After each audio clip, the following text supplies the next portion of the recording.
बुद्धं शरणं गच्छामि धम्मं शरणं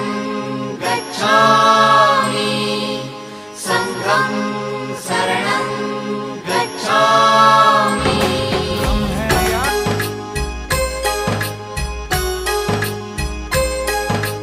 बुद्धं शरणं गच्छामि धम्मं शरणं गच्छामि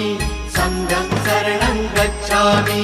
त्याग मूर्ती तू शांत चित्त तू योग रूप संसारी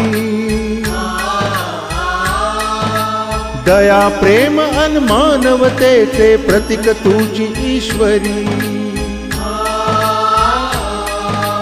सिद्ध मूर्ती सिद्धार्थ गौतम सकलांचा स्वामी